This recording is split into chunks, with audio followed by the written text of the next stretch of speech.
Okay. Good morning. Today is a very special day on the calendar. As you probably know, today is the 10th of Shvat. It is, first of all, the day of passing the yard site of the previous Rebbe in 1950, which is a very significant day, the passing of a tzaddik.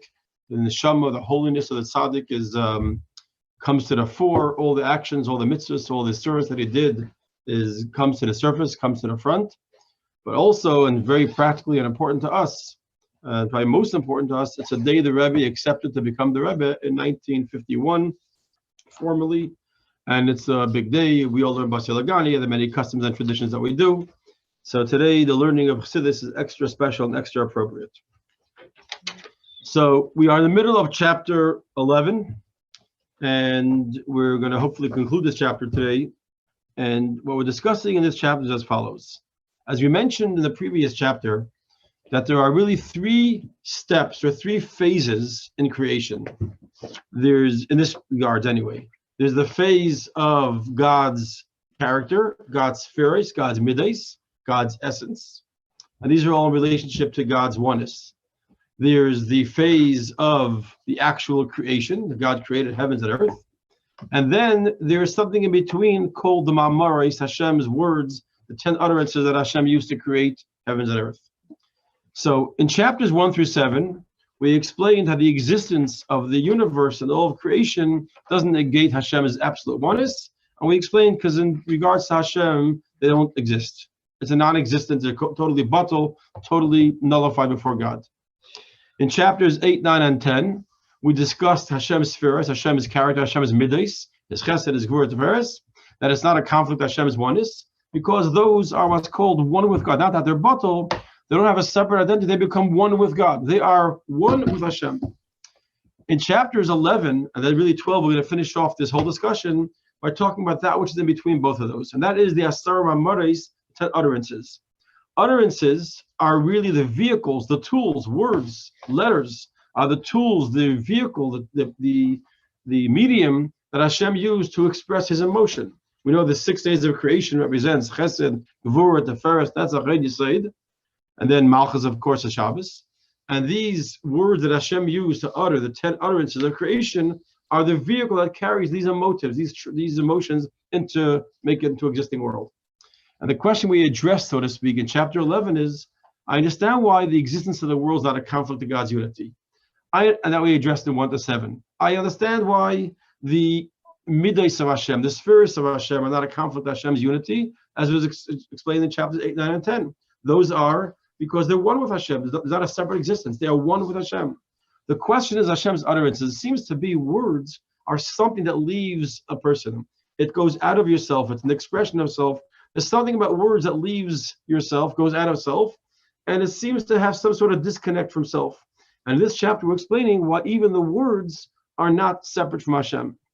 And the main point we made so far was that words seem to be separate is only in the words that we know and we call words. What does that mean? There are similarities in our machshava and our dibur to Hashem. To Hashem's machshava and dibur. And there are ways they're not similar at all. As we spoke a number of times, there's a difference of the Kabbalists and the philosophers, whether the metaphors we use have any actual relationship to how it is by God. When we use a metaphor, Hashem's arm, Hashem's speech, Hashem's light, does that mean there's some sort of relevance and way to apply it to Hashem? Or is that just a thing we use, like we make a map of the color red for a road? The red has nothing to do with the highway. We just chose randomly red as for federal highways, but not that there really is a red color to the highway. Or is it like when you have a map legend and you make a big person and a small person to show a city with more than 10,000 or less than 10,000? There, the bigger person is meant to reflect more people. So it's not just a color we chose randomly. There is some sort of relationship between the map legend of the bigger person or a small person to indicate a city of more or less than 10,000. So we go with Chassidus that there is some sort of relationship. There is some sort of relevance. So in the words, let's say take for an example, Oisios of Dibur. We have Oisios, letters of machshava, letters of thought, and we have letters of speech. We'll talk about both of them for a moment. Letters of speech, when Hashem speaks, and we use the metaphor for God speaking, on one hand, we mean something similar to human being speech. And then what is that? That we're sharing some of something which is hidden inside of me with others. What happens when I speak? I know some information, I have a feeling, I have some knowledge, and I share it with you, and it's no longer hidden. Now it's shared with you. That's really what speech is, and that part we're expressing and applying to God. God has a power of creation, a power of chesed, a power of gevura, and by his speech, he expresses to the outside that which is inside of him. What is not similar to God and speech, but this human speech and God's speech, is by human speech, it's almost like a package delivered. I said something, whoop, it's out there. It's like, and sometimes you regret saying it, sometimes you're happy you said it. But saying something is a package delivered, it's outside of me now. By Hashem, the words never leave him. Our mind maybe can't grasp that, how that's possible. But our words, Hashem's words never become less than one with him. They're one with him as it was before he spoke. Hashem, before he speaks and after he speaks, the words are the same part of him. And therefore, the world that's created is part of God, because there's no outside of God. There's no area they can go. There's no like sound waves that leave him. So speech just represents the idea of sharing something, not that it actually shares to outside or leaves self and becomes outside of Hashem. In other words, to be very simple, Hashem's words are like our speech, are like our thought. Just like our thought doesn't leave our bodies. When I think something, when I'm done thinking, it's still here, didn't go anywhere. Hashem's speech is the same way, but it does share. When it comes to Hashem's thought, it's just the opposite. Hashem's thought is just the opposite in the flip side of difference in our thought. Our thoughts are something that remains inside of us. It doesn't affect anybody else, even though it does. We know Chassidus explains at length, whether it comes to education, whether it comes to love of a fellow Jew, whether it comes to thinking good or bad about somebody, whether it comes to thoughts about tzedakah and zayin good, think positive will be good. Thought has an effect. Thought has a huge effect. What we're talking about in general as far as sharing information. Yes, thought has a powerful effect. That's because there's a reflection of God's thought in us. How does God's thought work? Good morning. God's thought, I moved the camera today for you like this. God's thought, well now Fran is stuck.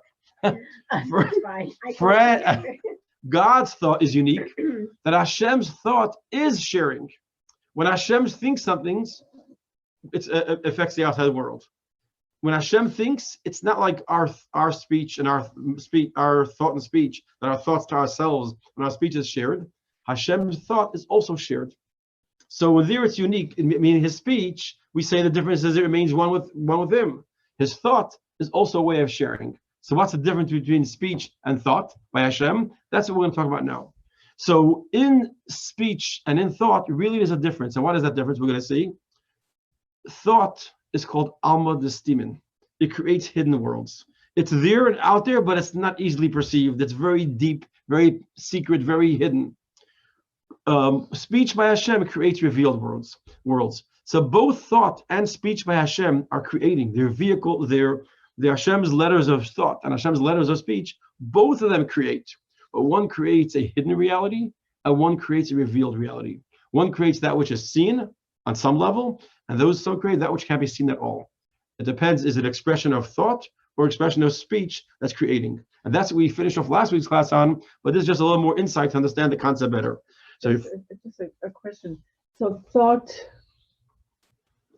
changes things around even when you're just thinking? So by Hashem, we said by a human being, of course, we spoke in Chassidus, and Chassidus speaks a lot. The previous Rebbe, in the beginning of one of his famous works, Likutei Devarim, first word he opens up on its own paragraph, first words in the book, Machshava Ma'eles, thoughts have an effect. We know this very clearly. We just attended I was part of a chinuch, an educational program for educators to work with children, or with people, family. And this speaker explained there's an impact if a teacher is sitting in a classroom and he has now 5-10 minutes while the kids are doing some work. He says, go around the room and think a positive thought about each student in the classroom. Find something in the classroom, a quality, and think about it. You have no idea the impact it does in strengthening that quality. Just like we say when it comes to Lashon Hara, it says 3 people are hurt: the one who says it, the one who listens, and the one who you're talking about. So the question is, I know the one who says it, why he's in trouble. I know the one who listens why he's in trouble, because he's an assistant, he's helping it. But why is the one you're talking about? And the answer is, if I say something bad about somebody else, I'm strengthening that flaw. I'm strengthening that problem. So if I say that guy is a mean person, I'm making his mean quality stronger, his mean characteristic stronger. If I say he's a nice person, he's getting better, I'm helping him get better. Words have an effect. The same thing is thought.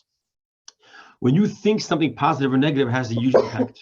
We know Moshe Rabbeinu, when he says he was afraid Pari would find out, what's the next thing it says? Pari found out. And the Rebbe explained that the fact that he was afraid and concerned that Pari would find out, that made him get in trouble. Meaning, don't give a foothold, a power, a place, even in thought that creates reality. There's a world of thought, there's a world of speech, there's a world of action. They all have effects. Here we're talking about something else. We're talking about the idea of sharing information. A human being, when I speak, I'm sharing information. I have the secret code to the Wi-Fi password. I'm not telling it to anybody. And then I can share it with you. And then, but if I think about it, it doesn't help you. Okay, I'll think about it. Okay, you have it, good. No, I got to actually share it. By Hashem, his thinking is also sharing. The difference is, does it share in the world of steaming, or does it share in the world of revealed? Now, I'm not getting into the fact that some people have the power and ability to push thoughts, and that's already, another gift, another thing. We're talking about just the regular people, not the people with godly powers. Okay, so inside, we're going to start from, I'm going to move through the end of last class a little quicker, and then we'll go to today's, okay. It's the last 3 words on the line. It's almost halfway up from the bottom on 176. It says, V'heim shnei mini elamis. This is now explaining the idea that you have expression, it's on page 176, again, almost just past halfway, last 3 words on the line, V'heim shnei mini.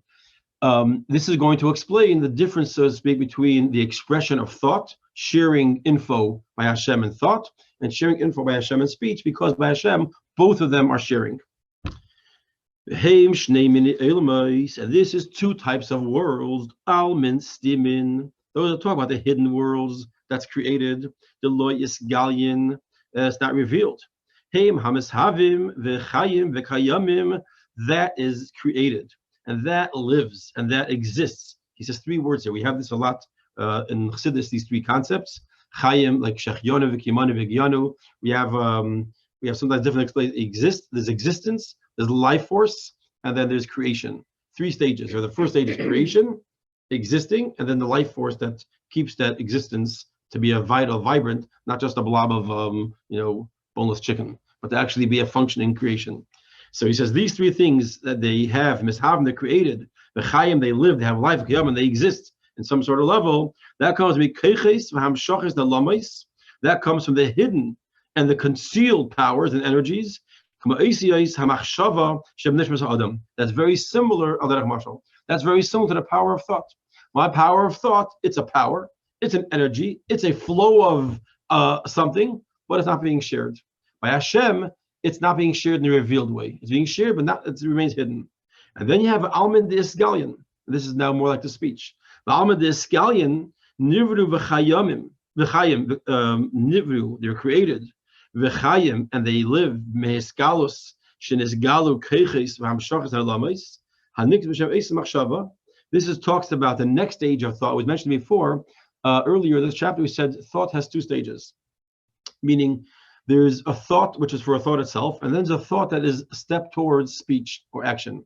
Earlier in the chapter, we mentioned that it is impossible for a person to express an intellectual thought or an emotional feeling without quickly passing through some level of thought and sometimes even speech. So there's a process of thought that's not the thought to think about something, but it's a thought of the process that channels it.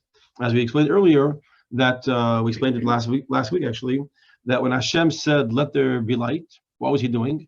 He was taking the energy of chesed and channeling it into light. Because that energy of chesed, of kindness, if I'm feeling right now very kind, how am I going to express that kindness? Is a million possibilities. I could be quiet, let someone else speak. I could talk and share something. I can get you a cup of coffee. I can put on the heat, put on the air conditioner. I can invite some guests over. There's a lot of ways to express kindness. How is it going to be? That was Hashem's chesed that it went and now channeled it to be light. So you have the process of the energy or your feelings, and then how it gets channeled. That's the letters of the 10 utterances. So when we're talking here, that's machshava, that has to be a medium to bring something into a feeling or an action.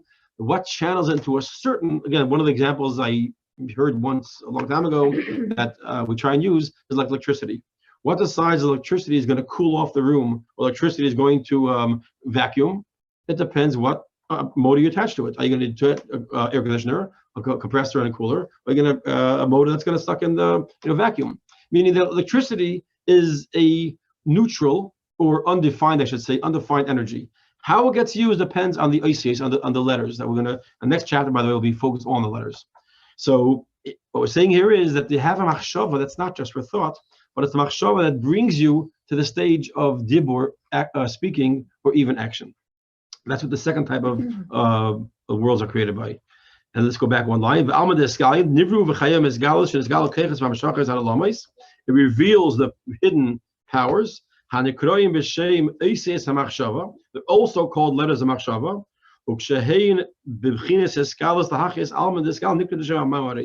And when they come, not just the remaining in speech, but they lead to the next stage of not just in thought, but they lead to actual speech. That are the 10 utterances that created the worlds that we have today. So the worlds that I reveal, particularly the physical world that we're living in today, that comes from speech.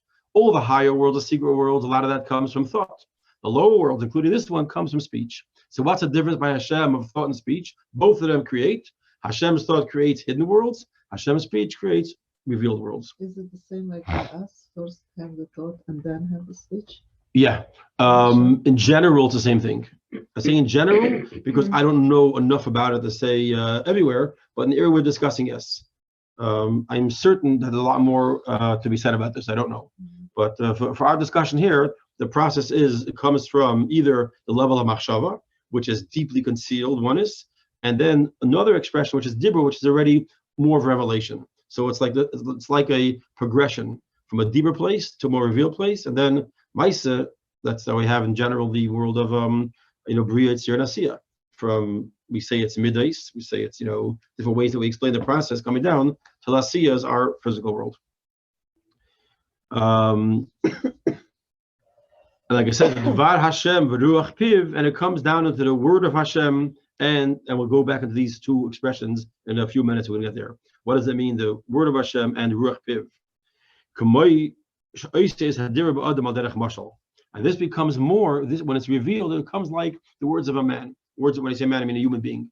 A human being shares information. That means I'm sharing that which is concealed inside of me. That's the level of dibur by Hashem.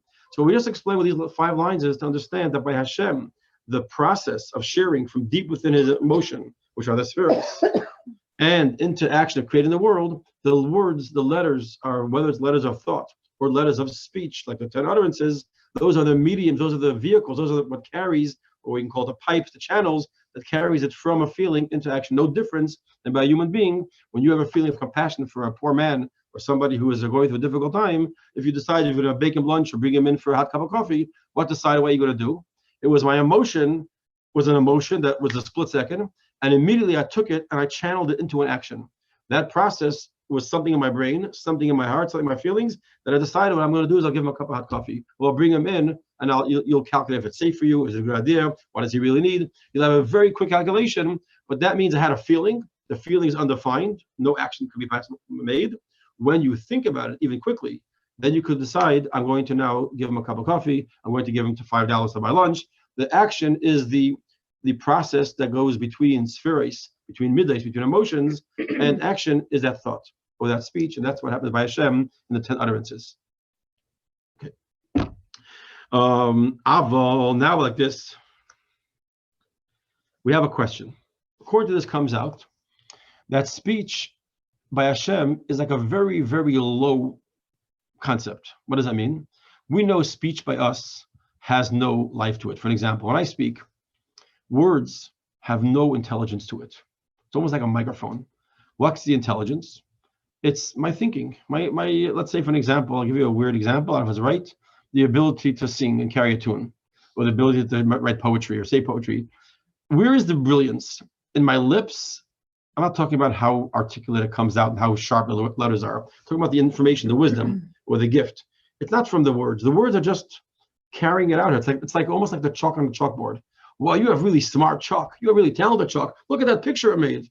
The chalk just makes the picture, the actual, meaning the speech is really just what's cutting the sounds. The actual information, if a person doesn't think and they're speaking, you don't want to hear what comes out. Think when someone's being goofy. We always say about camping trips, never record what's said around the campfire. Because no one's really thinking, you're just relaxing and this everything, schmoozing.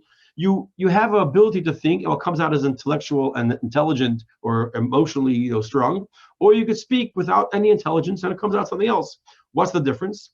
How much is wisdom and heart and feeling you put into the words? But the words themselves are called daimim. They're like stones. They're nothing. Words in general are called in Chassidus or Kabbalah, the stones, the daimim, the lowest level. In the world, we have 4 levels. We have daimim, which is inanimate, like rocks, sand, water. You have tzameach, plant life. You have chai, you have animal kingdom. And adam, you have the human beings. We say in the person the same thing. You have your emotions, you have your intellect, you have your desire, your tainug. The lowest is words. Words is nothing but stones. It's like if you build a house, but it looks beautiful, but it's just a bunch of stones. So a question is, why are we calling Hashem's words like one with Him? And words are like nothing. It's stones. At the end of the day, as much as you can explain that it's a vehicle, it's just a vehicle. At the end of the day, the words that Hashem uses, how is that one with Hashem? How is that true unity? Hashem is God. He's one with His spheres, but then there's the words too. How do the words not count as something outside or separate from God? Seemingly they're just a vehicle. And now we're going to explain how by God, His words are different than our words. I'll say it outside the concept, and we'll see it inside. By us, our words are just a vehicle. It's like a truck. It's like an empty cardboard box. It's like a copper pipe that carries stuff. By Hashem, His words without intellect, His words, His breath coming out of His ear is way beyond what we know as Chachma. Where do you see it? Hashem blows a puff of air into Adam Rishon, and not only is it give life, but all the life of all the tzaddikim that ever going to come are included in that. And the tzaddikim we know are higher than angels, and tzaddikim have tremendous intelligence and chachma.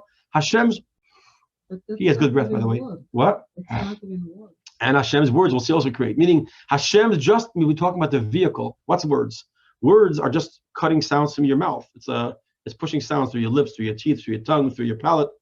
Hashem's ear coming out of His mouth, even without chachma, without midas, is already an energy for itself. In other words, Hashem's words are not just a vehicle. That's by human beings. By Hashem, His words are already spiritual energy.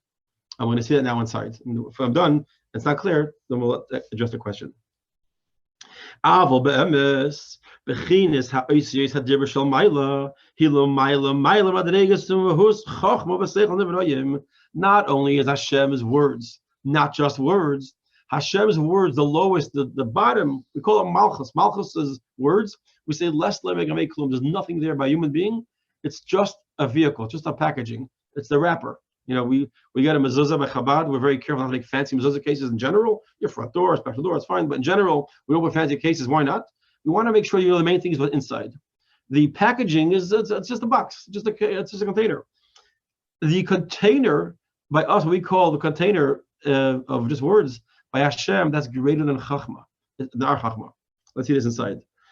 Be'emes, bechinas oisiyos hadiber shel maila, Hashem's oisiyos, just the words, just the vehicle, is l'maila madregas mahus Chachma v'seichel hanevroyim. It's even greater and higher and more lofty than even the highest seichel. I'm not just talking of human beings, of some rabbi in Israel. We're talking about all Nevroim, higher than angels, higher than souls, higher than energies. It's higher than the chachma of any created being. How do you know that? Because it says, when Hashem just said, let us make man. Boop. Hashem just said, let us make man, and from that already was created so much. Hashem are just saying, let us make man. Came a human being of Adam, which was the ultimate of wisdom. We know Adam had the ability to name the animals, which was the ultimate wisdom to do that, to name things. And he was created just by a little word from God. So you see, Hashem's words are not just words. Hashem's words are something much above what we understand as Eichel. Or he says, Afilu behevel elyon levad. Even Hashem is just breath of air. Like it says, He blew into his nostrils, meaning the nostrils of Adam. Adam was created. Hashem made a form first, then He gave him a soul. That soul, by the way, is the soul that Yidden have today. The discussion how it got to us, if it jumped all the way to Avram Avinu, because we know Adam had the soul of a Yid, and then it jumped either straight to Avram Avinu, or it also bounced along the way by certain great tzaddikim, like Shem and Aver. Certain people had it also. But this was the neshama, and this neshama, he says, we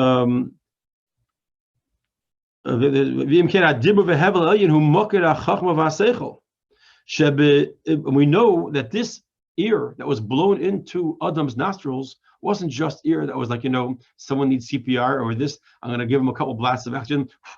We're talking about you're blowing in. What's coming out of this? The souls of all the greatest tzaddikim that Moshe Rabbeinu, Rabbi Akiva, the Baal Shem Tov,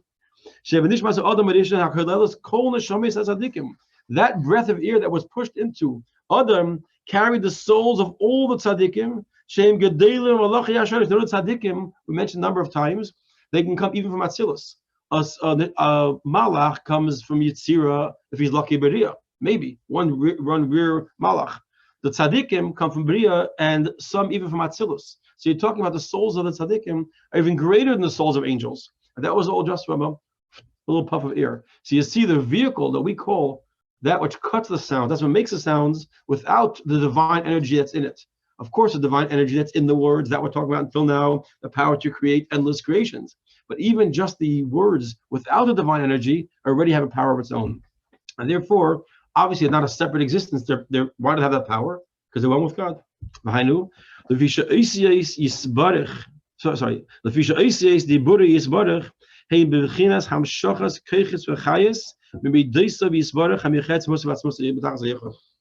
Because the words that Hashem says, even without the energy and fill them, obviously when you have words that are carrying intellect, if my words I'm going to say now are carrying the theory of quantum physics or idea in Kabbalah or Chassidus, obviously the words are carrying a very deep idea in them. But even when the words don't carry an idea, an empty shell of words, so to speak, if you can say that by God, even the empty shell of words, they're the essence of God's spheres, and God's spheres, as we said earlier in chapters 8, 9, and 10, are absolutely one with Hashem. That means Hashem's words are also one with Hashem in absolute oneness. So even the letters, even the words, this is what the main point we want to make in chapter 11, that even the words that Hashem uses without the energy infused in them are really a different type of words than we have. So when we use metaphors of words and letters, it's really, as we'll see in a minute, as Rabbi Altor's asked an interesting question, but really, this sometimes we're talking from our perspective, and sometimes we'll see we're talking from a perspective compared to its source. When I want to say something is cold or hot, for an example, well, let's say even something which is a long time, right? Let's say 20 minutes. It takes me 20 minutes to say the word the. That's a very long time. So there, 20 minutes is the word, how long can I spend on the word the? I mean, 20 minutes is a very long time. It takes you 20 minutes to say the entire Tehillim. That's super fast. It takes you 20 minutes to drive to New York. That's speeding like crazy. So if 20 minutes is long or short, all depends on where we're comparing it to. We're going to see also too. One way we see things in the world is we always answer the question or say it's called a certain thing because from our perspective as human beings, we see it as that. Here we're going to say something even deeper. Not because we see it as that from our perspective. From the perspective of the middays, from the side of the middays, consider how high they are, they look at that as ICS, meaning truth to be told, nothing is ICS, nothing is separate from God. ICS in our terms, they become separate from God. Nothing is letters, but compared to its source where it's coming from, compared to 1 billion, 25 is not so much. Compared to 0, 25 is a lot. So we're talking about compared to the source of ICS, it looks at the ICS that are actually coming out as something which is much lower than it. It can call it low. It's like, the example would be like if you have a 9th grader. To the first graders, they're such big kids. And to the 80-year-olds, they're not even born yet. 9th graders are like, it's a joke. You haven't started life yet. So which one is it? It depends where you're coming from. So the perspective we're saying here is that when we call these words, Hashem, Oisios, these things that carry God's, the breath of God, the air of God, the words of God, we call it Oisios as separate, like daimim. It means compared to where its source is, we see it as a daimim. Let's see this inside. The author of God, the words of God is also daimim? No. It's out. By Hashem, you can't say it's daimim. So why is it called daimim? It's why it seems to be called Oisios, which are daimim. Oisios are daimim in general. We say Oisios are like bricks. Mm-hmm.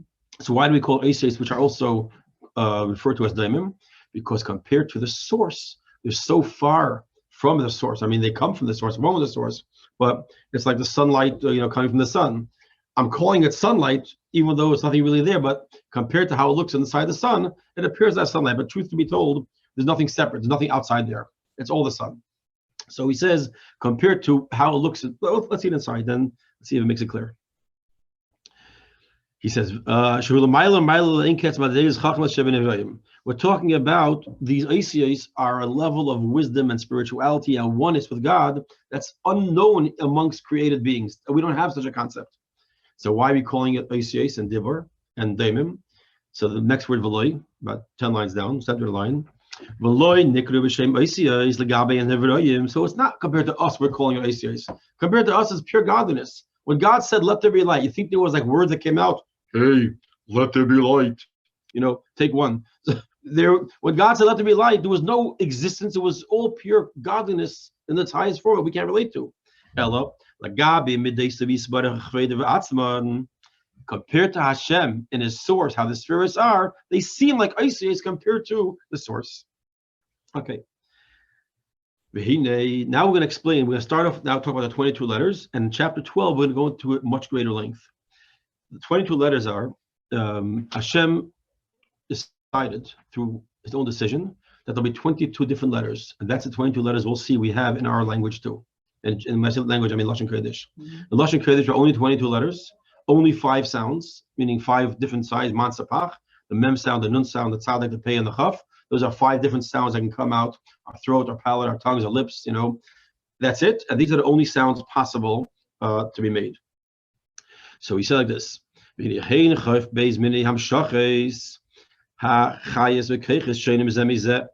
It's these 22 different hamshachas, meaning from the source of the middays, Hashem has 22 different ways that he expresses this energy. Each one is unique from the other. Every single thing that we see and know of in the universe comes from these 22. It's only 22. I always find it fascinating.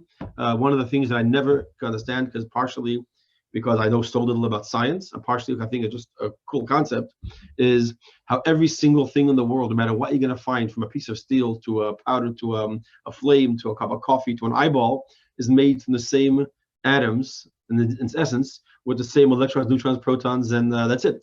That's all it is. There's no different ingredients. Difference is how many of this, how many neutrons, how many electrons, but that's it. And all of that stuff made up every single thing in the world. There's nothing in the world that has different ingredients than what you find inside of every atom. Difference is how many, which means Hashem, you find the atoms, we have 4 or 5 parts. Maybe you go break it down lower to quarks, you have more parts. But you have in the world 22 letters, and that is the sub-creation of every single thing in the universe. Every single thing in the universe comes in these 22 letters.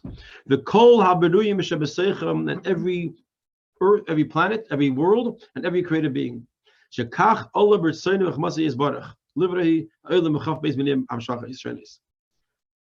this is, by the way, the Alter Rebbe says an interesting line here, which I'm not sure why he's telling it to us, but I guess we have the question, why 22? Why 22? The answer is 42 sometimes. Why 22? The answer is, that's what God decided. Look at this line here. He says, this is what went up in God's will. The Chachmasai and his wisdom is may he blessed. To create the world with 22 different types of energy, not less, not more. And now, what's corresponding? Everything we have in our world corresponds to creation. People, one of the lines we say that's in the Maimer this year, Basi Lagani a lot, the idea of that everything we do is a reflection what happens above. With the famous teaching of Hashem Tzilcha, Hashem is your shadow. We say just like a shadow, wherever you move, the shadow goes with you. So the same thing, whatever you do, Hashem does. You act kind, Hashem's kind. You act this, meaning Hashem's like your shadow, he follows you. But also, the truth is, we're one. Whatever we do is really, whatever happens in this earth is a result of what's going on in the higher sphere. The fact that winter is cold is because winter, there's some cold energy going on spiritually. The fact that the sun is hot because the sun carries some spiritual heat. Everything is a reflection of how it is spiritually. The fact that we have 22 letters in the Hebrew letters in the alphabet, in Lashon Kodesh, is and these 22 hamshachas that Hashem used to create the world, and there's only 22, and we just learned, if you remember the beginning of Shaar, we just spoke about the different tzirufim, chilufim, different ways to transfer, change the letters, change the order, change all different ways how you can create and find within the 10 utterances every single thing in the world. Because we don't see the word sus, you don't see the word para, where those stuff come from. So we said if you take letters and mix them around and change them with a letter from the same, either same numerical value or a letter from the same a group of letters, each letter has a group that it's associated with, you'd come to every single word.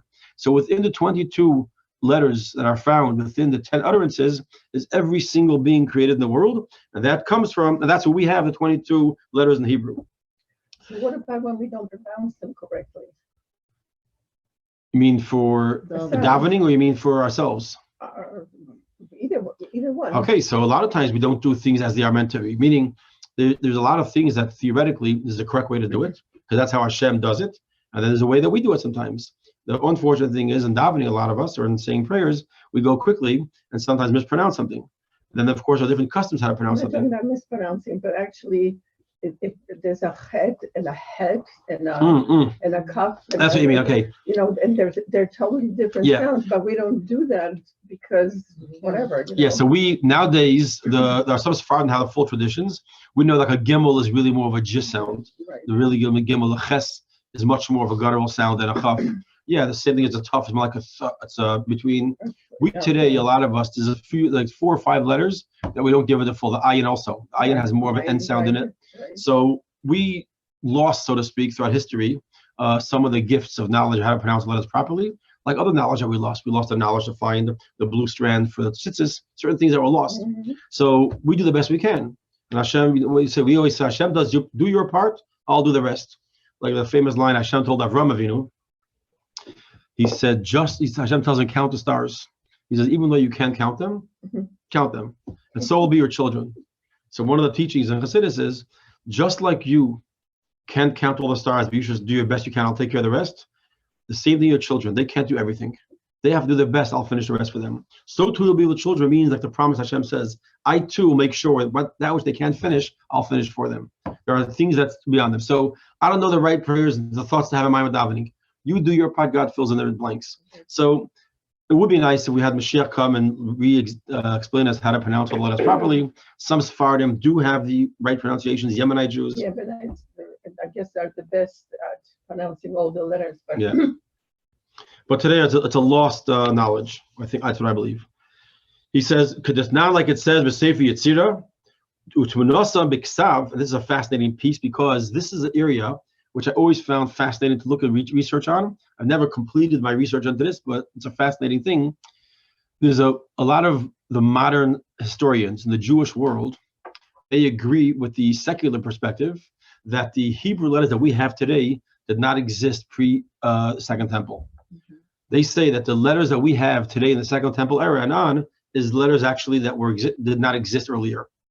We know in Chassidus and in Kabbalah, these are the letters that Hashem created the world with. That means the letters that we have in the Torah today or in the Siddur, these shaped letters are not just nice letters that we use, since the Second Temple, they made an easier font to use, but these were the letters that Moshe Rabbeinu wrote to Sefer Torah originally. And even though they can't find any of them, they cannot find any of these historical documents pre-Second Temple. They only find the other writing. I forgot what the word is for it. No, Ksav Shudi is the Torah letters. There's another letter they call it. Looks like the hieroglyphics. It's like there's another word for those letters that looks like scribbling. It's old style letters. I can't remember the word. So like the ones, Rabbi, like the ones that they were found in the Dead Sea Scrolls. Yes. So those are the older letters. So we believe that there's 2 answers. I once spoke to someone, a historian who's a Hasidic Jew. He said, we believe that Hashem wrote the Sefer Torah originally in this Hebrew, and what we have today, the modern Hebrew, not modern letters, post-Second Temple era. And then after the sin of the golden calf, it was taken away. We didn't have it, it came back much later. Or another theory is that it just was not as common. Most people didn't use it for only used for Sefer Torah. But the bottom line is, we believe this is the original letters, not that these are modern inventions post-Second Temple. Post-Second Temple era. And therefore, he says here, the shapes of the letters are biblically godly shapes, which means these are not random shapes created by man at some point in history. These are the original shapes, how the letters were in the Ten Commandments, how the letters were in probably on Cain's forehead, when Hashem gave him the sign of Cain on his forehead. It's a letters as they were in Sefer Torah. This is how Moshe Rabbeinu wrote it, and this is the original. And these shapes mean so much. We don't consider it. We explain the letters Yud Kei Vav Kei. The Yud represents a dot, and the Hey is this spreading out of the Hamshacha, this expansion, Chachma and Bina. He says, as we will explain in the next chapter, chapter 12, the shapes of the letters are extremely significant because they represent how the Hamshacha comes down. If an animal is called a sus, Samach Vav Samach, those three letters, the Samach Vav Samach, tells you a lot about how it's created. And we have it in some letters and some words in the Chumash or Torah. We explain the word Mayim and Shamayim and Havaya, God's names. Each of the letters, what they mean Kabbalistically. There are many books on the subject, much writing, but the letters are very significant as well. And also by a person, the letters that are in his speech and the letters that is in his machshava, in his soul,